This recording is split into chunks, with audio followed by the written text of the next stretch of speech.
Hello, welcome back to another game on Arena 1v1 between SonyToprano, a player that I don't know. He might be new to the community. I've seen him play a lot against John Slow and other players. So if he's new, and I guess he is, he's doing quite well, but he's obviously not top expert level yet. SonyToprano playing as the Khmer, the new powerhouse civilization on all AoE 2DE, and a lot of players are picking Khmer or have been picking Khmer lately. I think at this point, when I'm casting this, the game is a few days old, I think, I've seen like 5 Britons against Khmer on Arena, and Khmer is, with reason, getting picked a lot here. He's already going for the Ibex, which is good for him. As the Khmer, he's playing against Liereyy on the other side in red. Liereyy, I think, randomed and went for, did random and go for Burmese, did not go, got Burmese.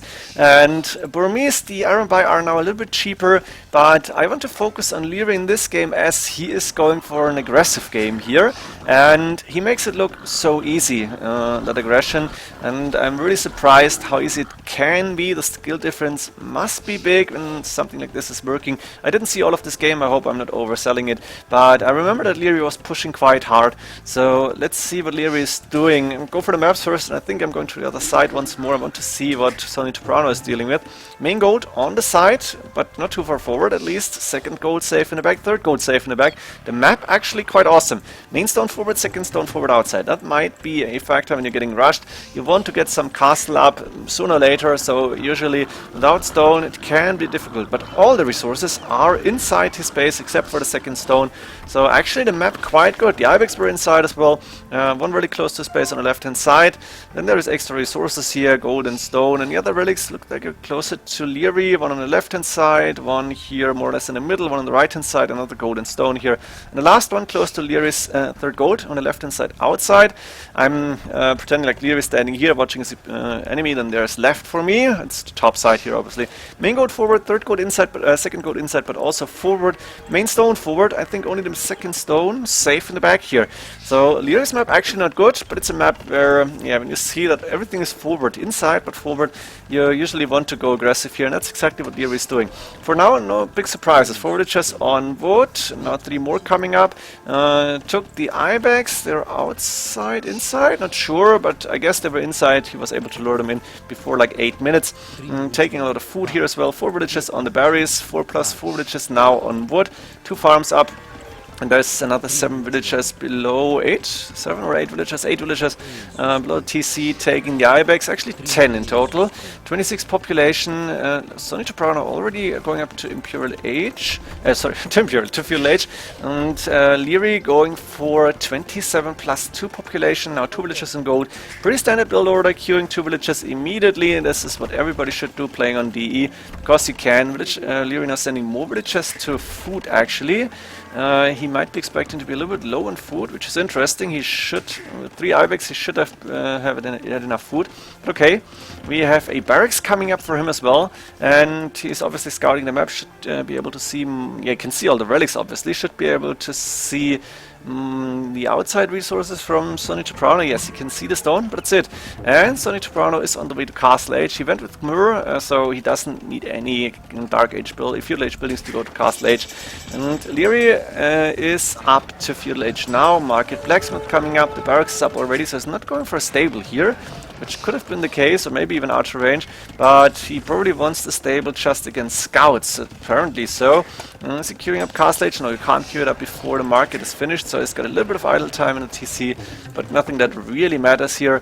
And we have 4 or 5 villagers in gold now. There is 6 villagers plus 5 on wood, and there is 5 plus 2, 7 farms coming up. 4 villagers still on the berries, so he's going into quite some food economy as he is going for spearmen now. So he's expecting SonyToprano to go for some scouts here, and Liereyy himself, I think, is moving forward with the villagers very soon. He does not have loom, so if there's a few scouts on the map, then the villagers could go down fast. But Liereyy is also sending the spearman first, and that spearman is quite safe here. We don't expect Khmer to go for archer range.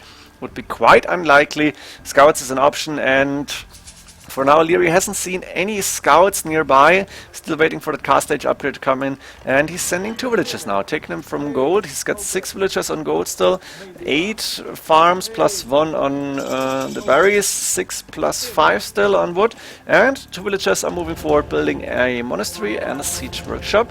We have actually a double monastery coming up first, and a siege workshop next. Liereyy did not sell his stone, so maybe he wants to go for TCs later on, but for now he's going aggressive. 1 spearman, 2 spearmen, and a scout. Apparently no military units from SonyToprano, so Liereyy, quite happy about this probably, is going for atonement immediately, and this is really interesting.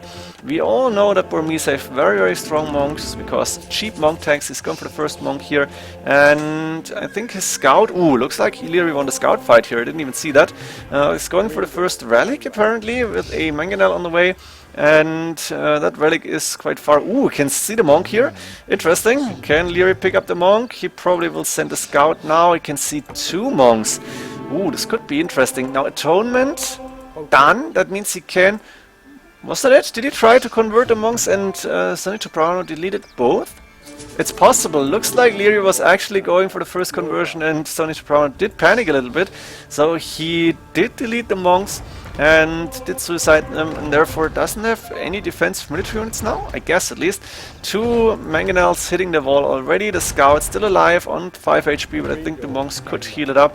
And Liereyy is happily collecting the relics. He got 1 of them, second out 2, is going for number 3. Number 4 on the left hand side, still in the shadow, but you can see it obviously. And number 5, I think Liereyy is not going to find number 5, because after his stream, I was there at the end, he was saying, where was that last relic? I didn't see it. He will be able to get all 4 that he actually realizes are there. You can see the monastery now, you can see the second stone, but not the main stone yet, and he doesn't see any golds around SonyToprano's base. SonyToprano, sorry, so he knows that the golds must be saved. You can see the TC on that main stone, and SonyToprano is taking stone here. Liereyy is moving forward, did not go for any extra TCs, got a few more farms up. That's 8 plus 8 villagers on wood, 11 on gold, and he's moving in with the scout, still only on 10 HP, healed it up a little bit. But in the meantime, he's got 4 mangonels and he's attacking the TCN. Since the last patch, as far as I remember, TCs are falling really fast with mangonels. I think they fixed it now, because they're only doing 75 damage per hit once more, and it was just ridiculous. I could go with 2 mangonels and take it down the speed of like 6 or 7 in the olden days, but with 5 mangonels you will still be having a good time. And at first, that main TC from SonyToprano already down. Liereyy moving forward, and it looks like castle coming up quickly. I'm going to reveal a bit of what SonyToprano has been doing. He's been going for a boom here, 1, 2, 3 TCs as far as I see, but no defensive military units. And the siege workshop with the mangonel there already got converted. Mangonel also got converted here, and the next TC is going to be under heavier attack. So SonyToprano tried to go for a pure boom, more or less, and this is usually a mistake on Arena. Another TC coming up in the back, a few stables now. The villagers are migrating already, and Liereyy is using a few mangonels and a few monks, and that's it. Look at this, SonyToprano already resigning. He's got that castle up, but not really a safe economy. A lot of idle villagers. He was 30 villagers ahead. Maybe he did not have to resign, but he lost another TC here, and that means the villagers are not safe. I think he should have just gone with the Will Rush. Use all the villagers here, attack the mangonels, attack the monks. Don't panic, and I think that's something you can learn from Jon Slow's streams. He knows how to not panic. Liereyy would have never been able to save all the mangonels and the monks when like 40-50 villages are attacking. It's not going to be pretty for SonyToprano, and Liereyy is probably going to win it still. But like this, that's a classic smash, and it was a quite good one. So if you're playing Khmer, don't feel too safe on your economy. You need some military units, and that's usually what players are doing. Hope you enjoyed this one still. A quick game, and Liereyy did not get, in fact, the last relic, but it's so not important. See you in the next games. GG.